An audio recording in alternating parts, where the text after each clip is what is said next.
So with older or budget-friendly cameras, you do have to be a lot more intentional with how you shoot. Because with cameras that shoot in a not very robust 8-bit codec, there's a lot less things that you can fix in post. So in today's video, we're going to be talking about the 5 things that could be ruining your videos and how to avoid them.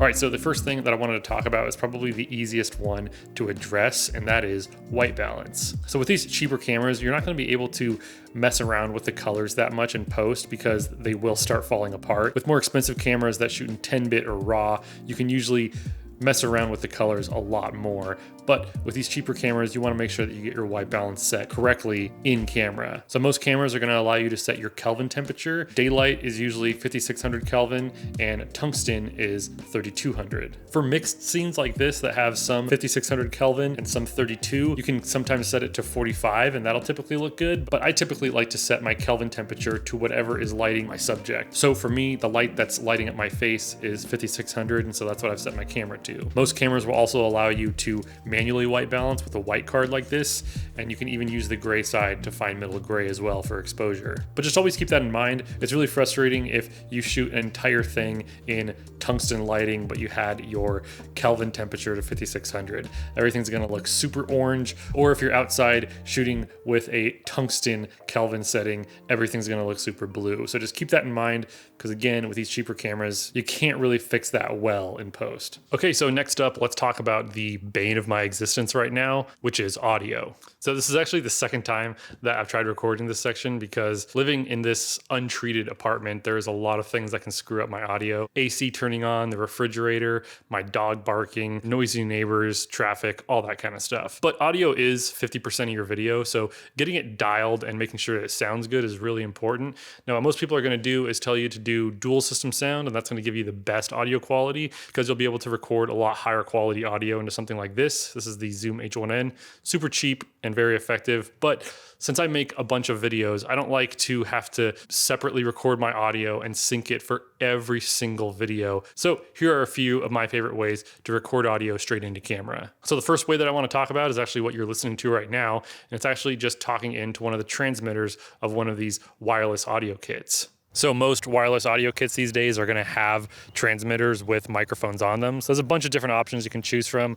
I like the Kamicas just because they've been working for me for the longest time. So you can obviously use them in this configuration or just use them with a lav mic, which is kind of how they were intended to be used. But if those two options don't float your boat, then you could just do the tried and true method, which is using a shotgun microphone. So now I'm using a shotgun microphone, and this is, again, the preferred method for most people because it frees up your hands. You're also not going to get any weird rustling sounds on your clothes, and it can just kind of be up and out of the frame, but you can still get really nice sounding audio. So you can boom basically any microphone above you or below you just out of frame. But what I would suggest is getting a mic with a super or hypercardioid pickup pattern. What that's going to do is allow you to pick up the sound that the mic is actually pointing at and reject a lot of the off-axis sounds. The microphone that I'm using right now is kind of an older discontinued microphone. This is the Sonal MS77, but it honestly sounds pretty good, and it has a plus 20 dB gain boost. So if you don't want to hold your microphone or have one in the shot or have to deal with a lav mic, I would definitely say look into booming a shotgun microphone either above you or below you. So next, let's talk about something that cannot be fixed in post no matter what camera you have, and that is focus. So it doesn't really matter if you're shooting on an iPhone or an Arri Alexa. If you miss focus, there is essentially no way to fix that in post. So that's why, especially in the YouTube world, creators rely on autofocus so much because it's typically just a one-man band operation. But that doesn't mean that if you don't have good autofocus, there's no way to make sure that you're in focus when you're in front of the camera. So for me right now, I'm using the EM1 Mark II, and it's very easy for me to trust and rely on the autofocus of this camera because it has really good continuous autofocus. That's going to be the same for any Sony camera or Canon camera, at least the newer ones. But if you're using a Panasonic camera or maybe an older Canon camera that doesn't have the dual pixel autofocus yet, there are a couple of ways that you can make sure that you're in focus. I would consider using your phone or a tablet and connecting to the Wi-Fi on your camera. Most Panasonic and Canon cameras have some type of Wi-Fi capability that allows you to connect them to a smart device, and then you can just tap to focus focus when you're away from your camera like I am right now, and then you can make sure that you're in focus that way, and you can also monitor what you're shooting. And another option is getting a really long link cable. For the longest time when I was shooting with my Panasonic GH3, I would just use a wired link controller, and I would set my GH3 to start recording when the shutter was pushed. And since those link cables have a shutter release button, I could just grab my focus with half pressing it and then full press it to start the recording. So those are a couple options for you if you're in front of the camera, but if you're behind the camera, I would suggest using some focus assist features like a punch-in zoom to check your focus critically, or one of the most popular ones, which is focus peaking. So the next thing that I want to talk about real quick is something that can easily be overlooked, and that is shooting in the correct ISO. So for most cameras, the base ISO is going to just be the lowest ISO that you can go to, and that's what's going to typically give you the cleanest image. But different picture profiles in some cameras are going to mean different base ISOs. So for me, with the EM1 Mark II, when I'm shooting in flat, the base ISO is 200, which is the cleanest. And then if I go to shoot an OM Log 400, the base ISO will be 400. And you'll see this with a lot of different cameras too, especially the Sonys. They'll typically have a higher base ISO when you're shooting in something like S-Log. But a really easy way to see which ISOs are going to give you the cleanest image is simply by putting a lens cap over your camera, shooting complete darkness in different ISOs, and then raising the exposure in post and just seeing which one is cleanest. So last but certainly not least is probably one of the most important things when capturing an image on these cheaper cameras, and that is exposure.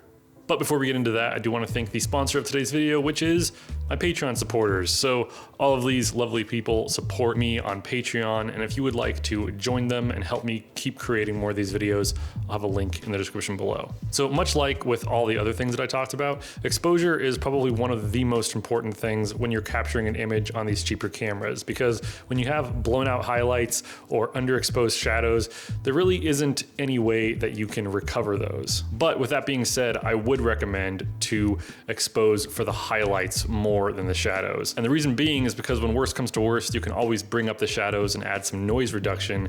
But if you clip your highlights, there is no recovering that. With more expensive cameras that shoot in 10-bit or RAW, there's a lot more latitude with those images, and you can kind of recover some of the highlights and bring up some of the shadows without introducing noise or weird artifacting. But with cheaper cameras that don't have a very robust codec, it just isn't going to work for you. So to prove my point, I'll just show you two clips. One, I overexposed and the highlights are clipped, and when I try to fix it in post, the highlights are still clipped and there really is no recovery from that. But with this shot, I actually underexposed and there's not a lot of information in the shadows, but I can still bring up the shadows a bit, add a little bit of noise reduction, and it can still look halfway decent. So some tools that I would recommend that you should use if you want to avoid clipping your highlights are zebras, your histogram, waveforms, or even false color if your camera or camera monitor have those features built in. So again, there are going to be some picture profiles that you might have to overexpose a bit to get a clean image, but that's something that you might have to look into. But with most cameras, especially with these cheaper ones, you just want to make sure that you don't clip your highlights. So anyways, I think that's all I have for you in this video. If you'd like to watch some more of my videos, you can click on either side of my face. Once again, thank you so much for stopping by, and I'll catch you all next time. Later.